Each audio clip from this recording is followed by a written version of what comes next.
All right, guys. Today's tomato planting day. Hey, it's March 3rd. Okay, it's March 3rd. It's tomato planting day. It is kind of a sweaty morning in March. I think we're going to be back up in the 70s and 80s again from our little cool spell last week. So I think that was our last cold snap. I really don't want to jinx it and say that I think that was our last cold snap and that we're good to go. We'll find out. So I brought out just about all of my tomatoes. Not the naughty one, not the special controversial one. That one's still in my office, and maybe one or two stragglers. But what I want to do today is I want to get my dwarf tomatoes planted in pots. Not the micro dwarfs. These are just the dwarfs. They get like 4 or 5 feet tall. I want to get my dwarfs in pots. And I brought out some cattle panels that we had behind the man cave. We have 3 cattle panels that are 8 foot, 4 by 8. And so what I want to do is I'm going to zip tie those to my cattle panels that are surrounding the perimeter, because I've got a lot of indeterminates that are going to get really big. But I was real concerned about how I was going to get all of these indeterminates in here, because I only have like 5 or 6 tomato towers. So now I have 3 more. And I'm thinking with a 4-foot span, I could put 3 indeterminates. I'm trying to be reasonable. I think last year I didn't get very many tomatoes because I had them crowded. And I saw in a video that crowded tomatoes do not produce very well, which makes sense. I don't have as many tomatoes as I thought I did, like varieties. I think I started out with 36 or 39 varieties. I don't think we're planting that many tomatoes today. And I still have to decide if I want to plant multiples, or if I just want to plant, multiples of the same thing, or if I just want to do 1 tomato per specimen. I'm just so scared something's going to happen. I know, because I have so many vegetables to get out in these beds. I still have peppers, herbs, squashes, beans, melons, cucumbers. Things that are also going to need to climb. Okay, so I'm only doing 1 of each. That's decided. The rest, I guess I'll give away. I think that's where I'll start, instead of trying to plan out a whole elaborate day. You know how I do. I like to try to, and then nothing happens. First of all, we're going to have to harvest some carrots. Here we go. So exciting. The season has started. The season is upon us. I'm so excited about it. Over here at these tomato towers, before I clean out these 2 pots of carrots. So this sugar magnolia tendril pea is just now getting going on the very towers that I need to use for my tomatoes. So that's going to be challenging today. I'm going to have to carefully dig around these peas without disturbing them, because they're just now setting their peas. So I'm going to carefully dig around them. I've got this pot here and another pot behind me that you can't see that has carrots in it. And these carrots need to come out. So let's see what we got. Oh, that's not bad. This pot here is the Danvers 126, I believe.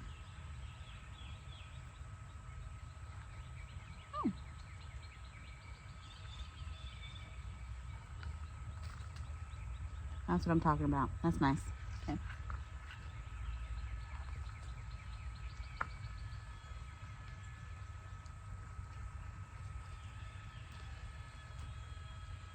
They're just getting steadily smaller and smaller and smaller. So I'm going to use the microphone for a little bit, I think. Next, this container here has the ox heart. Now the ox heart is more of a short, stubby kind of carrot, triangular kind of carrot that's supposed to get up to a pound. Mine are going to be nowhere near that. But let's harvest them, see what we got.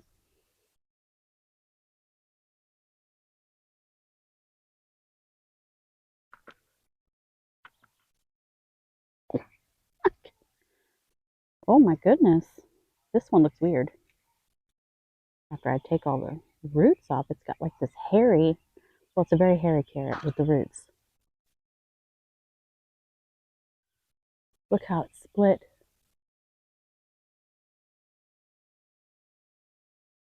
That's not my favorite. They're all like split. Look inside there. That's weird. Yeah, the rest of that in there's weeds. But look, this one also is split, or is it chewed? Is something like down in there chewing? Do I have like rats? That was the most disappointing thing that's happened to me in quite a few days.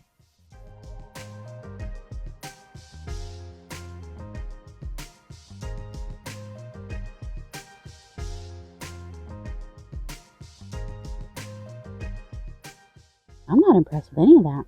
I got a couple of radishes. Let's do those real quick, and then on to the ding dang tomatoes, Chloe. I don't know if you can hear her. I have no idea. She's trying real hard to make sure you can.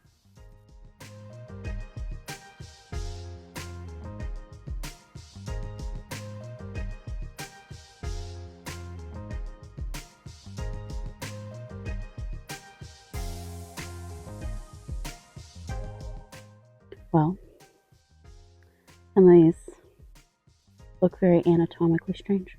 Yeah, they do. They just do. So excited. So the first tomato of 2024 is about to go on the ground. Well, in a pot. Outside. Just kind of fun. R.S. Dipper's Delight, which is one of the Star Wars series. I have two. This is a smaller one. A bigger one. I know. So I'm going to do one in each pot. I believe I said earlier I'm not going to plant multiples of things, but for the Star Wars I'll make an exception. Maybe for the Kazulas, I'm not sure. It could happen. Anyway, so here's my pot here. I have my beautiful compost that I made myself. So what I'm going to do, I'm going to spoon this in with my berry and bird scoop. I can get large scoops of my compost. And what I'm going to do is I'm going to mix that in. Here we go. Okay, so I'm going to take out this tag because I made a bigger one. Love these. I might get some more of these if I run out. I have 50. All right, R.S. Dipper's Delight. I started the seed December 30th. Potted them up January 27th. Today is March 3rd. So let's see. Oh, nice. See? Not root bound at all. And I think that's why this one is so small, is the roots are not as vigorous. We'll see what the other one looks like when we take it out of the pot. You really don't need to do any zhuzhing on this one because it's not root bound. I'm gonna plant this like that. So it's gonna be just a little bit deeper than it was in the pot. Not by much, maybe by an inch, because it's a small plant, okay?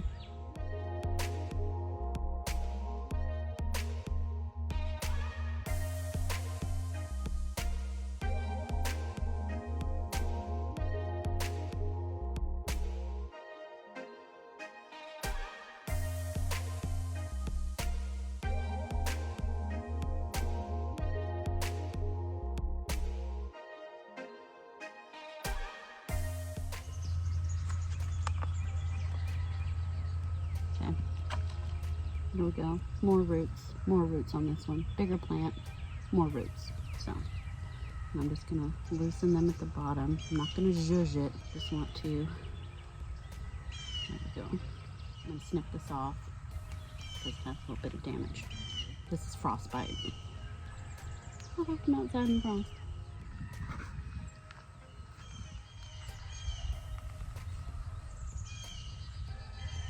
Okay, first two are done. Now I want to move over to another container that currently has parsnips in it. I know, parsnips. So we're going to have my first ever parsnip harvest of my life because I need to get them out of those pots. And we're going to plant some dwarf tomato in there. Okay, here we go. All right, so this pot right here has my parsnips. This was a package of older seeds. They were like a year or two old when I planted them. So I planted probably hundreds, but I got a few that actually germinated.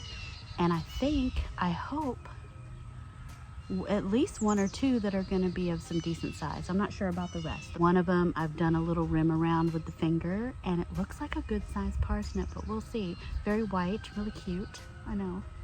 The first one I'm gonna pull is the big one, the one that I've been rimming. I'm not even sure if that sounds wrong or not. So this one right here, if you look at that. That looks pretty good.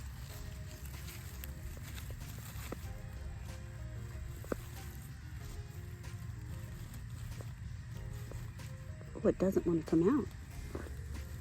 Here we go. Oh, here we go. There we go. Oh my gosh. Look at that. It's my first ever parsnip. I'm not mad at that at all.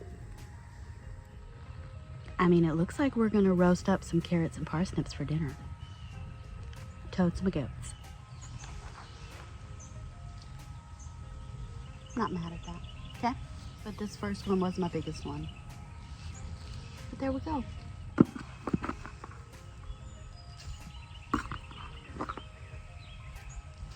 All right, so the tomato for this one is Dwarf CC McGee. Cuteness. It's kind of a potato leaf. Really stocky. So the seed was done 12/31, potted up 117, and today's March 3rd. Very nice roots. Look at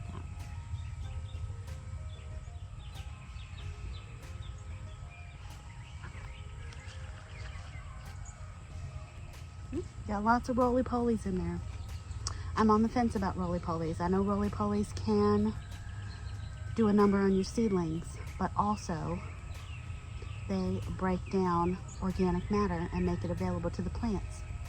So I'm not going to do anything about those roly-polies because this compost that I made has lots of organic matter in it, and maybe that'll keep them busy. I might have to eat my words. You check me on that later if I say, oh my gosh, roly-polies ate my CC McGee, okay? Now I need to figure out what's next.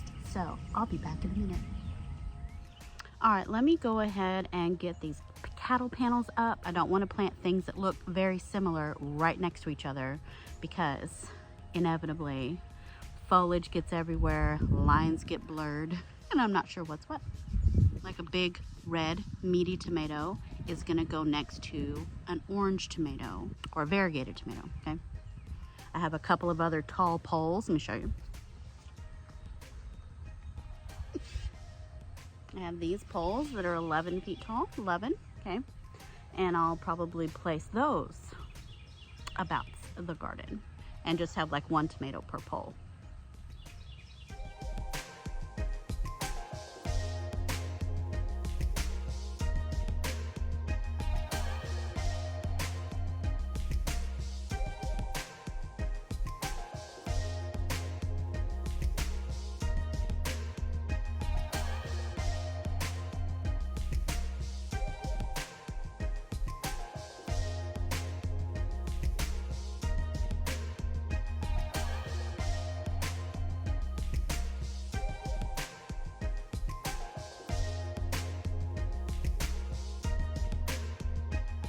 Once these get bent, it's very hard to unbend them. Anyway, all right, I have everything placed where I want it, so let's start planting tomatoes.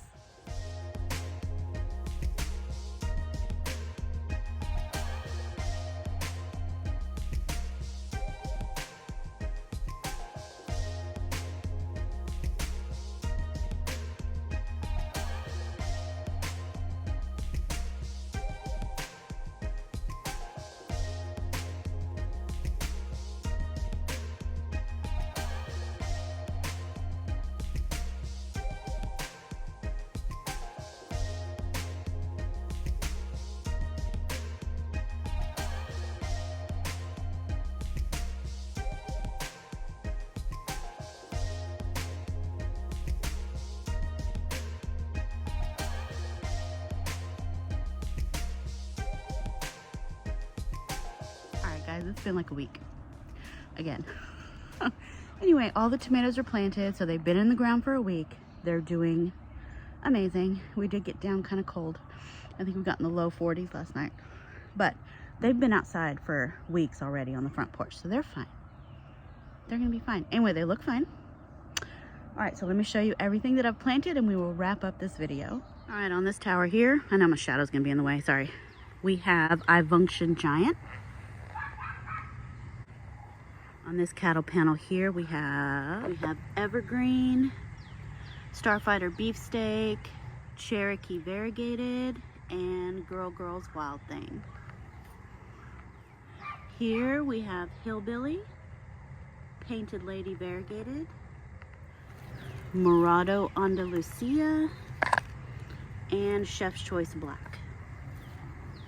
In this pot here, we have Sweet Splash Electra Variegated. Oh, back over here, this is Dwarf Cece McGee, which is growing really nice. So I have Dr. Witch's Yellow, Moonlight Mile Variegated, Kazula 224, and Dark Galaxy. And then over here, another Moonlight Mile Variegated, also flowering. Should I pinch them? I know I should. I probably won't though. All right, Tomato Towers. Tomato Towers here. This is Uptown Funk. This is our Rebel Starfighter Dipper's Delight Dwarf. I've got Jarson 1813 here. This is Bananas Noir here. There's my other RS Dipper's Delight. Golden Heart of America here. Kazula 156 here. Then on the other side, this is Napa Chardonnay. And then we have German Red Strawberry. And then Napa Rose Blush. And then right here, another Chef's Choice Black. And on the end is Woolly Kate. And it's so woolly. It's so fluffy and furry. All right, so this year I planted a tomato in the circle bed. And we have Big Rainbow. And Big Rainbow is on an 11-foot pole. So hopefully they won't surpass the top of that. Also in this bed here, I did another one on a pole, and this is another Bananas Noir from Mr. and Mrs. Tomato Head. And last but not least is my world's smallest tomato, which is gonna be like one of those teeny tiny spoon tomatoes. So I've put it here so that it can kind of climb the pergola and I can like train it over. So I think that'd be really cute. Okay guys, so overall, I think these cattle panels that were erected, they're kind of hard to see with the lighting. I think they're gonna do great.